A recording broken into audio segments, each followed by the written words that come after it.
সুপ্রিয় শিক্ষার্থীবৃন্দ, আসসালামু আলাইকুম। কেমন আছো সবাই? আশা করছি সবাই ভালো আছো, সুস্থ আছো এবং নিরাপদে আছো। আলহামদুলিল্লাহ আমি ভালো আছি। আইসিটি ক্লাসে সকলকে স্বাগত জানাচ্ছি।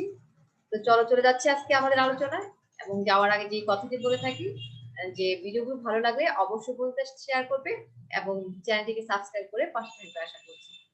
চলো চলে যাচ্ছি আমরা আমাদের আলোচনায়।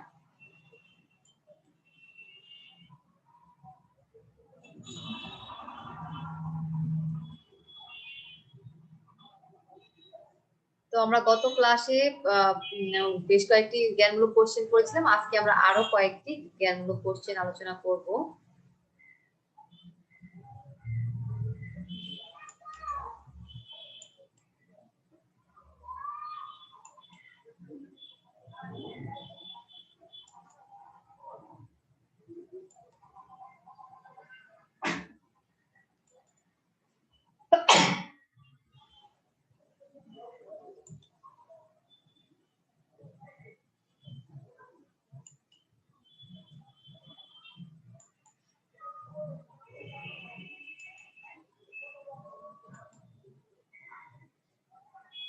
তো আজকে আমরা যে আরো কয়েকটি জ্ঞানমূলক কোশ্চেন করব এইচটিএমএল চ্যাপ্টার অধ্যায় থেকে। দেখো এইচটিএমএল কি? তো এইচটিএমএল কি? এটা আমাদের এইচটিএমএলটা দেখো যে ওয়েব পেজ তৈরিতে একটা সাধারণ এবং সবচেয়ে বহুল একটা ল্যাঙ্গুয়েজ হচ্ছে কি এইচটিএমএল। এবং এটা হচ্ছে কি, তাহলে একটা আমরা দেখতে পেলাম এটা একটা কম্পিউটার ল্যাঙ্গুয়েজ। এইচটিএমএলটা কি? একটা কম্পিউটার ল্যাঙ্গুয়েজ। এটা হচ্ছে 1980 সালে তোমার টিম বার্নার্স-লি এইচটিএমএল রচনা করেন। তাহলে 1980 সালে টিম বার্নার্স-লি নামে একজন বিজ্ঞানী তাকে করে যেটাকে রচনা করেন। তখন শুধুমাত্র কি ছিল, একটি পাতার সাথে আরেকটা পাতা সংযোগ করা হতো। 1985 সালে এই পদ্ধতিটির নাম ছিল তোমার এসজিএমএল। এসজিএমএল পরবর্তী সময়ে যখন এই ভাষার উন্নতি হতে থাকে, উন্নতির সাথে সাথে এতে কি হয়, নির্মিত যে ফাইলগুলো আছে সেইগুলো পড়ার উপযোগী করে ব্রাউজারে উন্নতি বেশ আবার এগোতে লাগলো। তখন কি হলো, প্রথম দিকে আমরা লিনাক্স, তারপর ভিএমএস অপারেটিং সিস্টেম ছিল এগুলো। পরবর্তীতে 1995 সালে Microsoft company internet explorer browser বাজারজাত করেন ওয়েব পেজ ব্রাউজিং এর জন্য। তাহলে আমরা দেখলাম যে এইচটিএমএল হচ্ছে একটা কম্পিউটার ল্যাঙ্গুয়েজ, এবং এর সম্পর্কে আমরা আরো বিস্তারিত জানবো যখন আমরা প্রোগ্রামিং গুলো হাতে হাতে ব্যবহার করব। যেটা কোনো কিন্তু অপারেটিং সিস্টেম নয়, এটা একটা কম্পিউটার ল্যাঙ্গুয়েজ যার মাধ্যমে আমরা বিভিন্ন কোড ব্যবহার করে একটা ওয়েব পেজ তৈরি করে থাকি। তো এইচটিএমএল মৌলিক বিষয় কয়টা এবং কি? এইচটিএমএল মৌলিক বিষয় হচ্ছে দুইটি। কয়টি? দুইটি, যথা ট্যাগ ও অ্যাট্রিবিউট। তাহলে ট্যাগ কি, অ্যাট্রিবিউট কি, এগুলো আমরা বিস্তারিত পরবর্তীতে জানবো। যে হচ্ছে কি ট্যাগটা কি, যে আমাদের ট্যাগ হচ্ছে যে আমরা যখন এইচটিএমএল কোড ব্যবহার করব, একটা ফাইল এডিট করব, একটা ফাইলে যখন লিখবো, লেখার সময় আমাদের বিভিন্ন নির্দেশনা অনুযায়ী, এইচটিএমএল নিয়ম অনুযায়ী যখন একটা এইচটিএমএল আমরা ই করব, তখন হচ্ছে ওপেনিং তোমার ট্যাগ ব্যবহার করতে হয় এবং ক্লোজিং ট্যাগ ব্যবহার করতে হয়। এবং এই ট্যাগ হচ্ছে যে বিভিন্ন ধরনের হবে, সেগুলো আমরা পরবর্তী আলোচনা করবো, যেহেতু এগুলোতে সংক্ষিপ্ত কোশ্চেন, এখানে আমি আর বেশি যাচ্ছি না। ট্যাগ হচ্ছে যে যে এইচটিএমএল এর যে তোমার হেড থাকবে, বডি থাকবে বা টাইটেল থাকবে, এই বিষয়গুলোকে ট্যাগ করে দেওয়া, যাতে সেটা দিয়ে আমরা ওয়েব পেজ ভালোভাবে তৈরি করতে পারি। ট্যাগ অ্যাট্রিবিউট এগুলো বিস্তারিত যখন প্রোগ্রামের কাজ করবো ইনশাআল্লাহ আরো অনেক ভালোভাবে জানবো। তো এখানে আমাদের একটা উদাহরণ প্রোগ্রাম দেওয়া আছে, যে মানে ধরো এখানে উদাহরণ প্রোগ্রাম যে এইচটিএমএল, দেখো এখানে আমরা ওপেনিং হচ্ছে কি এবং ক্লোজিং ওপেনিং এর ট্যাগ ব্যবহার করেছি। যে কোনো এইচটিএমএল ফাইল যখন আমরা এডিট করব, এই এইচটিএমএল কথাটা থাকতেই হবে। এবং এই যে দেখো আমরা যে ট্যাগগুলো যে ব্যবহার করেছি, যেখানে ট্যাগের একটু উদাহরণ, যেখানে তোমার হেড আছে, এখন হেড এর মধ্যে আমরা যে শিরোনাম থাকে, সেই শিরোনামে আমরা একটা টাইটেল ব্যবহার করি, তাই না? এই টাইটেলের মধ্যে কিছু লিখলাম, এই যে টাইটেলের এটা হচ্ছে একটা ওপেনিং ট্যাগ, আর এটা হচ্ছে আমাকে ক্লোজিং ট্যাগ। তাহলে এই যে ওপেনিং ট্যাগ একটা, ক্লোজিং ট্যাগ একটা। ঠিক একই ভাবে এই যখন আমি হেডের মধ্যে টাইটেলটা লিখে শেষ করলাম, এই হেডটাকে আবার আমাকে কি করতে হবে, ক্লোজিং ট্যাগ দিতে হবে, অর্থাৎ এই শিরোনামের মধ্যে আমার এই টাইটেলটাই হচ্ছে কি আবদ্ধ। এরপর হচ্ছে বডি ট্যাগ।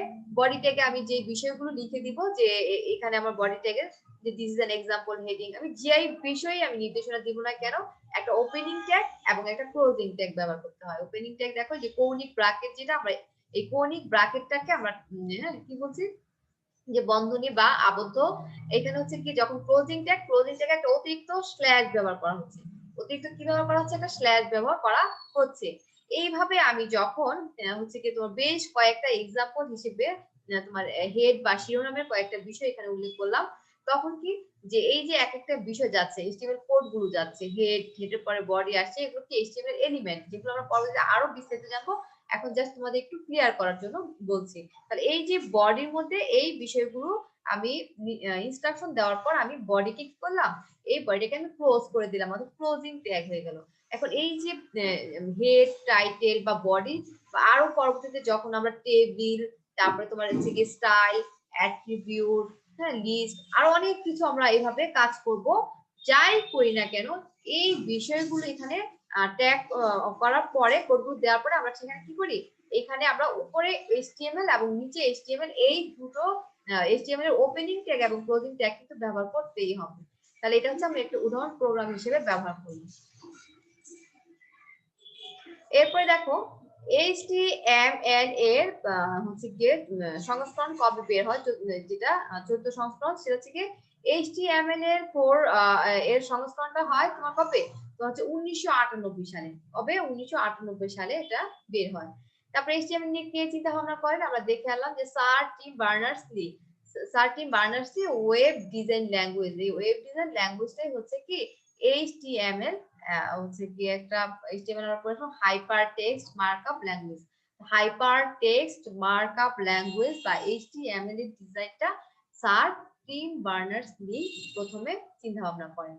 কত সালে HTML নিয়ে চিন্তা ভাবনা করে, 1989 সালে। 1989 সালে sir team Berners-Lee web design language বা HTML নিয়ে চিন্তা ভাবনা করেন। এরপর ট্যাগ কি, ট্যাগটা আমরা একটু উদাহরণ দেখে আসলাম, যে ট্যাগ হচ্ছে কি যখন ফাইলটা তৈরি করব, ফাইলে কোনো কিছু এডিট করব, সেই ফাইলটাই তৈরি হয় কিছু ট্যাগ আর অ্যাট্রিবিউটের সমন্বয়ে। আমরা দেখেছি যে HTML এর মৌলিক এলিমেন্টই হচ্ছে দুইটা, একটা হচ্ছে ট্যাগ এবং অ্যাট্রিবিউট। তাহলে ট্যাগ হচ্ছে ফাইলে তৈরি করা হয় কিছু ট্যাগ এবং অ্যাট্রিবিউট সমন্বয়ে। তাহলে এই ট্যাগটা হচ্ছে যে আমি যে কোনো একটা বিষয়কে নির্দেশনা দিয়ে সুনির্দিষ্ট করে দেওয়া। তাহলে ট্যাগ হচ্ছে যে কোনো নির্দেশনাকে সুনির্দিষ্ট করে দেওয়াই হচ্ছে কি ট্যাগ।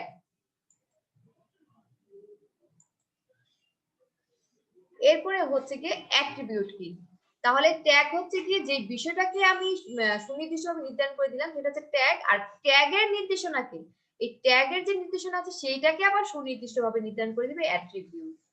তাহলে ট্যাগের নির্দেশনাটাকে সুনির্দিষ্টভাবে নির্ধারণ করবে অ্যাট্রিবিউট। এরপর হচ্ছে ফন্ট ফ্যামিলি কি, এগুলো হচ্ছে কম্পিউটার ল্যাঙ্গুয়েজ, কম্পিউটার ভাষা, এই জন্য তোমরা যদি এসিসি তোমরা এর আগে থেকে তথ্য কিন্তু করে আসছো, তো এগুলো হয়তো নতুন শব্দ মনে হতে পারে, কিন্তু যখন তোমরা এগুলো হাতে কলমে ব্যবহার কাজ শিখবে এবং বই থেকে হচ্ছে গিয়ে প্র্যাকটিস করবে, তাহলে কিন্তু পারবে। Practice makes man a perfect.